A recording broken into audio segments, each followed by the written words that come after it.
You're either the guy who couldn't get the girl and the tech guy, or you're the terrorist who's going to cut your head off and drink your blood.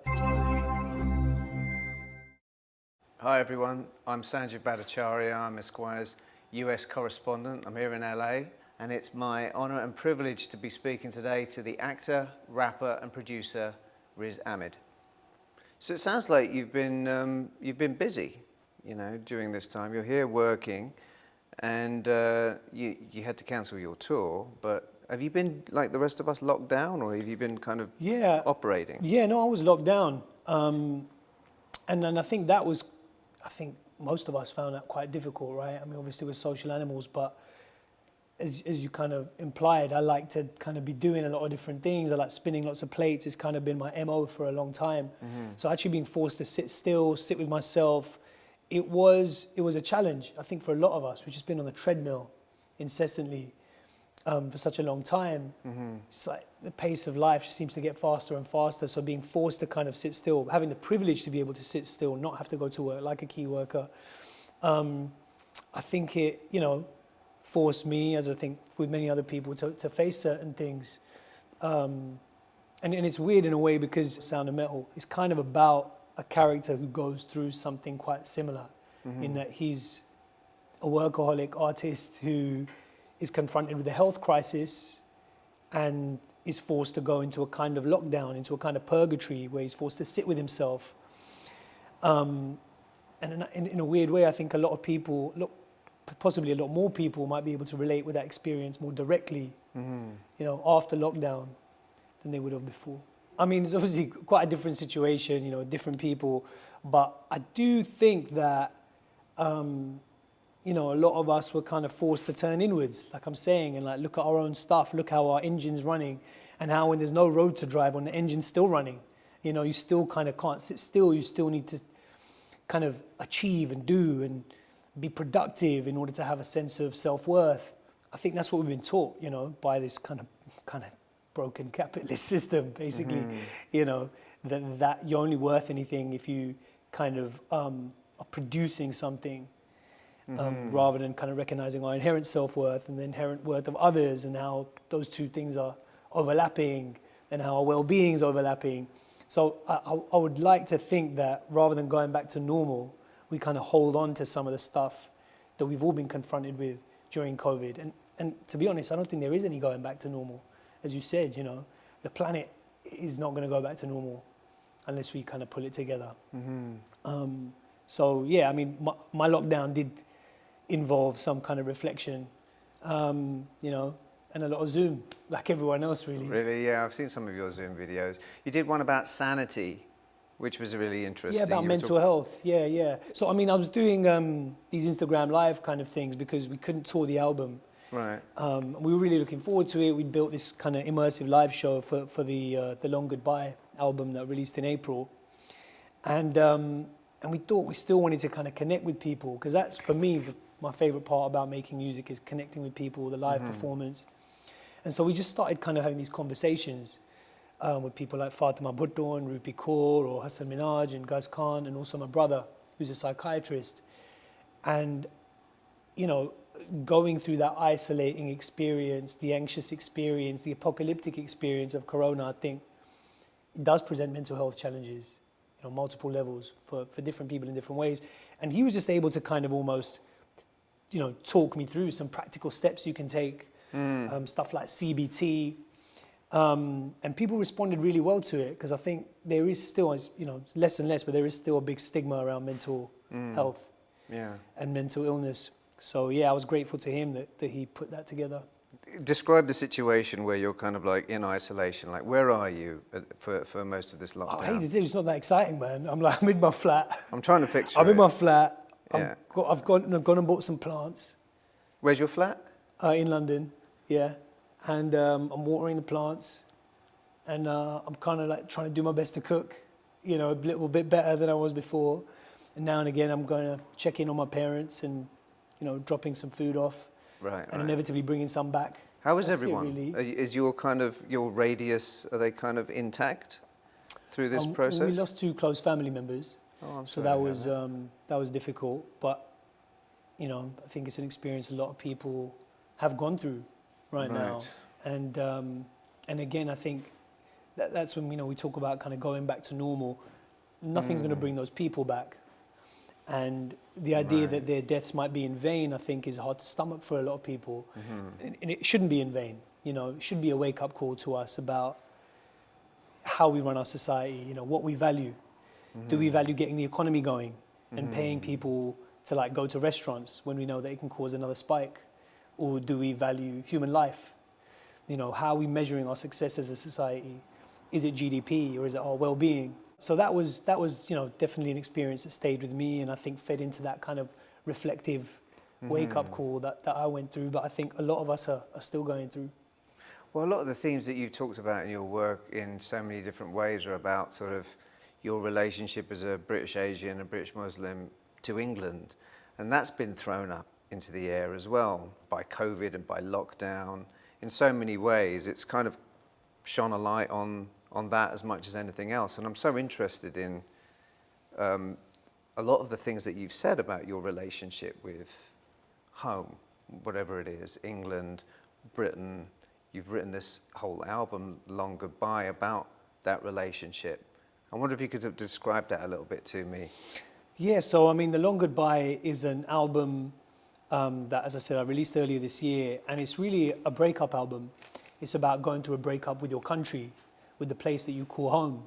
Coming home one day and suddenly the locks have been changed on you and you've been told to pack your bags and get out, which is something quite literally that people with the Windrush scandal were experiencing, people who've lived here almost their entire lives. And certainly a kind of, for me, came from an emotional place, a feeling of kind of heartbreak, really, because of course Britain is my home. That's beyond question to me. That should be obvious. And yet, to be confronted with certain narratives that tell you that you don't belong there, or to kind of see that the level of bile there is online and in the right-wing press, and also now, coming out of our government at times, you do feel that kind of hurt. You do feel almost those different stages of grief that you would feel when you're going through a breakup. It's a you loss, feel that right? feel that denial. Nah, it's fine.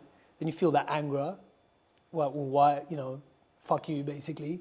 And then you go to the bargaining. Well, maybe actually there's another way. And then and ultimately, I guess, as with any breakup, you come to a place ultimately of self-love, of realizing you don't need the other to validate you. You don't need the other to tell you that you have worth. Actually, you can be kind of having a conversation in your own echo chamber about the worth of people like me and Sanjiv in the UK and how British we are and what Britain looks like and who built Britain and what the future of it looks like. That's your issue. I'm doing my thing. I don't need you to validate me.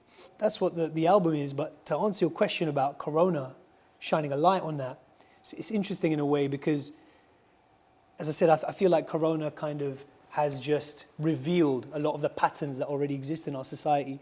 And a pattern that we speak about in the Long Goodbye album is that you don't want me until you need me. And, you don't want us when we're the colonies, and then it becomes post-World War II, rebuild this country, please come and help. And then there's this kind of yo-yoing, I love you, I leave you, I love you, I leave you, that kind of goes on, I think, between Britain and its kind of post-colonial population. And I think we saw that again, everyone coming out to clap these key workers on Thursday nights, the Uber drivers, the nurses. Make no mistake about, what that population looks like. It doesn't look like, some of our right-wing press and right-wing politicians' idea of what Britain should look like. And yet it is the backbone of what has kept Britain going through this time. So it's interesting. It's like, the same politicians who are saying, essentially implying get them out, essentially saying we need to make Britain more British, are the same people that are kind of singing the praises of these, multiracial key workers. It's hard to be optimistic, and yet you have this feeling that you have to be, because how else do we carry on? I mean, is any of that part of your thinking? You can be blindly optimistic, or you can have your eyes open and understand what kind of sacrifices and challenges and battles we might have to face in order to get to that good outcome. So I don't know what the word for that is. Realistic, maybe. Yeah. But it's, it's interesting what you're saying about our own personal views, because it's like, I'm feeling more and more in the kind of choices I'm making, in the work that I'm seeking out, that change does start on that personal level, on that interpersonal level, on being able to connect with people, bypassing their biases, their preconceptions. And it's kind of what always drew me to do this, to be an artist, to be an actor, is the awareness that different set of circumstances would give you a different outlook, And I experienced that myself growing up, between different classes and different cultures, having to often code switch between them, the way I would carry myself, the way I would dress, even sometimes the opinions I would express, I'd notice without any intentional kind of shift in character, there had been one. And so I kind of feel like more and more that my choices are guided by what might make the deepest kind of personal connection, rather than the broadest statement, if that makes sense, And what I'm finding is more and more that the stuff that I think really connects with other people in a vulnerable place is stuff that connects with you in a really vulnerable place. And that's what led me to, I think, these round of projects that I'm kind of working on now, where I feel like I am creating from a much more personal place. Your identity and your career seem to be sort of reflections of each other, which is a good place for an artist to be. It looks like that's how your resume has been converging upon this. And it seems that this is, even though the world's falling apart, it looks like things are coming together for you creatively. Does it feel that way for you? It's weird, there is something quite spurring about shit falling apart, I think, isn't there? Right. In kind of clarifying your own priorities, crystallizing your own views. It's funny you should say that, because I was just saying the other day, actually, that I kind of feel like a healthy place to be, in a way, is using your art to work out your identity, and using your identity to work out your art, if that makes sense. So I think the two are always in conversation. They have to be. Starting out, I was very, very aware of how few kind of Muslim or brown, actors, rappers there might have been out there at the time. Yeah, it was right. politically this post 9/11 circus of fear, and I was aware of either kind of being a clown in that circus, or a lion in that circus, or a front seat of that circus. Right. And I was very much kind of always thinking about what I should represent, what views I should kind of give voice to, how I could represent some idea of my people. And I think that it really emboldened me. It really motivated me at times when otherwise I could have easily given up. But I think in some ways it really hemmed me in from thinking about, or actually forget about representing others, think more about just presenting yourself. Maybe the most liberating thing you can do for anyone else is to feel free, within yourself. So I think, like that whole idea of art and identity being in conversation, I think it's always been a characteristic of kind of my part so far, but I think now I'm thinking more about my very personal identity, rather than my identity as defined by external labels. By the census or something, Yeah. Right. Well, that alone feels revolutionary, actually, for somebody who has that census description that you do, You're not even playing Asians anymore. You're playing the character in The Sound of Metal, Reuben. Doesn't sound like a Pakistani to me. The guy in Nightcrawlers, and so many other movies, Star Wars. There's that binary way of often viewing brown men, which is you are either the clown or the savage. You're either the guy who couldn't get the girl and the tech guy, or you're the Right. terrorist who's going to cut your head off and drink your blood. So that kind of trying to move us into a space where you can just be a man. Yes. You can be strong but sensitive. That's actually a kind of taboo space Yes. to try and kind of explore. Everyone has different crosses to bear. Blonde women have different crosses to bear. Black men have different crosses to bear. But it's just been interesting to kind of see that. But no, I appreciate what you're saying. I think that things are shifting, you know, and it's just a matter of will they shift fast enough for the challenges that we're facing.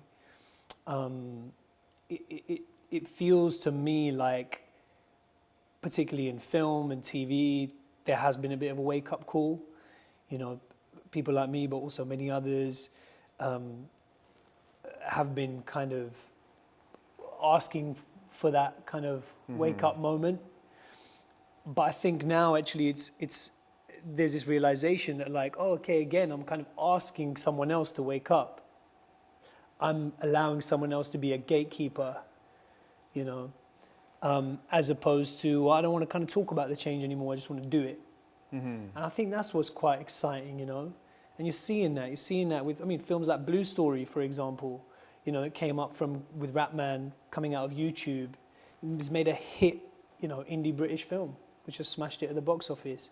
By kind of circumventing those gatekeepers or forcing them to come to him. And so I think there is this moment right now of some kind of shift that's taking place. You made that point when you spoke at the House of Commons, which was an amazing speech about diversity, or rather representation is a better word. And you made that economic argument that there's money on the table here in telling the untold stories of minorities in this country.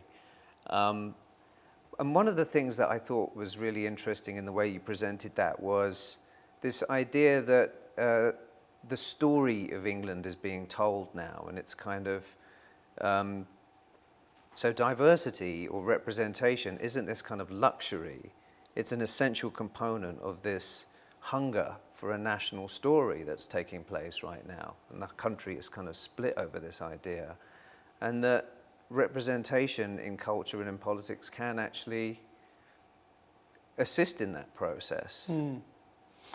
I mean, yeah, I mean, the economic argument is one that may appeal to some people who are gone into the storytelling game purely as cutthroat capitalists. I would like to think that if you're in the storytelling business, knowing how hard it is to get something going, you know, the pitfalls of trying to tell a good story, putting yourself out there, you're not just in it for the dough. But if you are, then great, that's an argument for you.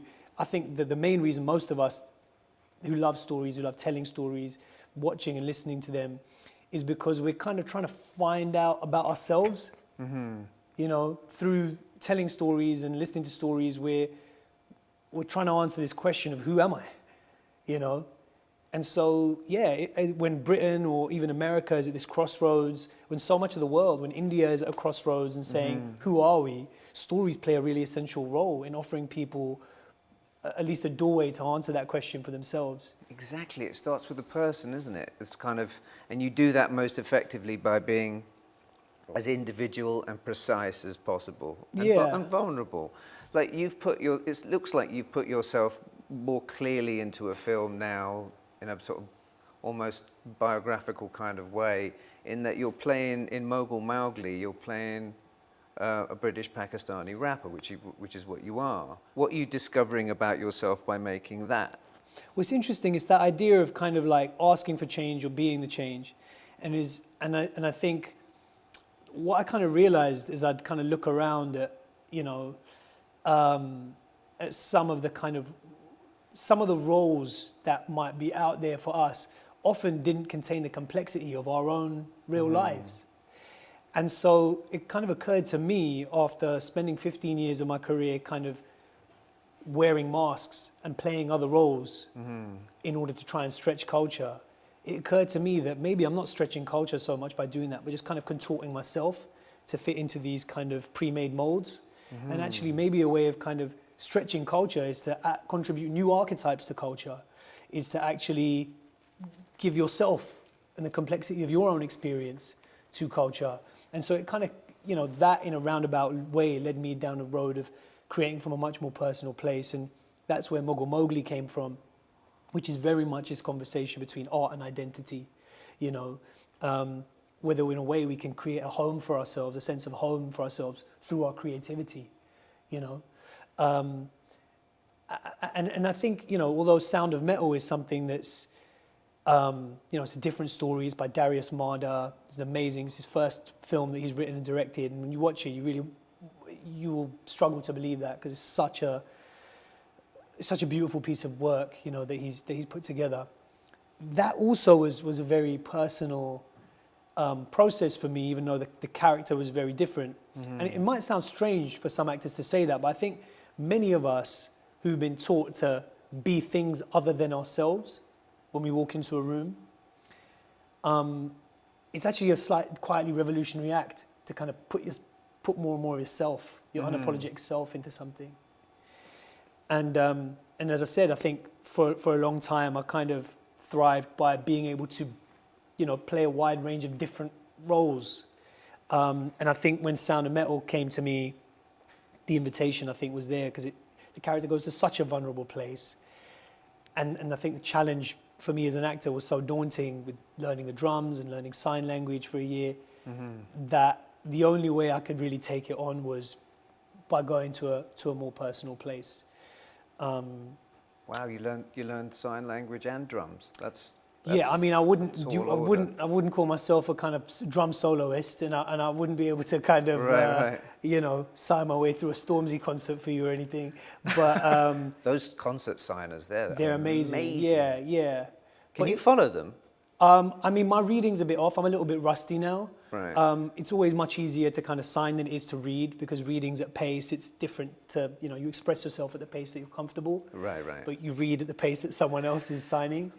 But I found it to be one of the most kind of profound and enriching experiences of my life. Kind of spending time every day with the deaf community in New York. Whether just socializing, going to events, but also building up a very close rapport with my sign instructor, my friend Jeremy Stone, who actually appears as the sign instructor in Sound of Metal. Okay. And I don't know, there's this, he told me that there's this, there's this kind of joke amongst the deaf community that hearing people are emotionally repressed because we hide behind words. Whereas the deaf community express themselves with their whole body, the signing community. And I did find it to be something that was quite a revelation for me. Wow. I can kind of chat. I'm good at the chat. I can give you Right. the old verbals and kind of taking it to your body, to your chest, expressing yourself in that way. I think opened me up in new ways, and I think Darius kind of captured that. Yeah, no, the experience of deafness on that is something that I've never seen. It's really powerful. And in Mogul Mowgli, you've got you're playing musicians with conditions, really, right? One experiences deafness, the other has a autoimmune disorder. Yeah. Why that? Because you wrote this, right? Yeah, I wrote it with Bassam Tariq, Right. who's an amazing documentary filmmaker, and this is his first narrative feature. Right. And I thought autoimmunity is kind of quite fascinating because it's an identity crisis played out on a molecular level. Because an autoimmunity is about your body not recognizing itself, and so turning on itself and attacking itself. It's about a lack of self-acceptance turning to self-hate in a way, if you wanted to kind of be prosaic about it. And so I kind of thought that was a fascinating way of dramatizing the character's conflict. Wow. Which is one about where he belongs and where his art might take him. Will it take him closer to his point of origin, or closer to a fictional, undisclosed destination where he'll have made it? And what does that mean even? And so that's kind of like where that came from. And Bassam and I both write from a very personal place, so we drew on our own and also experiences of people around us to tell that story authentically as possible. But yeah, it did kind of make me think of these conversations people are having about epigenetics and how trauma can be ancestral, which kind of makes sense if you think about it. If your great-grandparents were in a concentration camp, Right. what might that have done to them psychologically and physically when they then reproduce and raise kids, and how might that be passed on? Same with partition, which is something that we still really don't talk about enough. Millions of people killed in the biggest forced migration in human history. and how is the kind of the violence and the, you know, the overnight divisions there shape people psychologically, shape their ability to trust, shape how they interact, you know, within their families and also outside of that. So the film is kind of this exploration of identity, art, and ancestry. The things that are guiding the choices you're making in this very sort of personal work that you're doing, I'm imagining, you know, money isn't top of the list, right? You're not pursuing. I don't think it can ever be top of the capitalist list. I mean, as you grow older, I think that you get a bit more of the idea. I mean, when I was starting out, I was like, I mean, a lot of those really well-loved British films that I kind of was lucky to do, you know, early on in my career, you kind of end up paying to do them.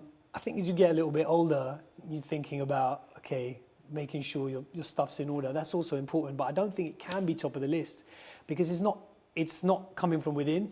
You know, it's an external carrot rather than something inside you that you need to kind of express. That's an interesting way, because you know, I suppose there is for somebody in your position who seems to be like the tip of the spear of this kind of like changing look of, you know, culture at the moment in this respect, then you could always make the argument that, well, you know, it's fine to just do this really commercial film and make tons of money and do these campaigns and make tons of money, because once I've got all this money, I'm going to use it to do the things that I really care about. Well, you could just use it to just take care of your family. That's okay as well. I mean, I think it is fine right. to do that. You know, it's interesting watching that Michael Jordan documentary, and it's like, you know, or Jay-Z used to say early on in his career, although now I think, you know, he's much more overtly philanthropically involved, this idea that like your success is itself a kind of part of the change.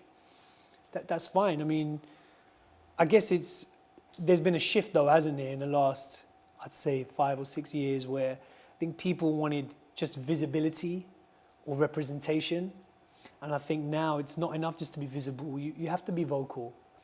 And it's not okay to be kind of just represented, you know, in a kind of tokenistic way. People want to be their unapologetic, full selves, you know. And I think that's kind of exciting. You know, if you watch work like Michaela Cole's TV show, blew my mind, inspired me so much on so many levels. It's just unapologetically her, you know. And because of that, it's, you know, you could say at its heart, the kernel of it, it's about something, and it's a zeitgeisty issue, but it's not really. It's about her.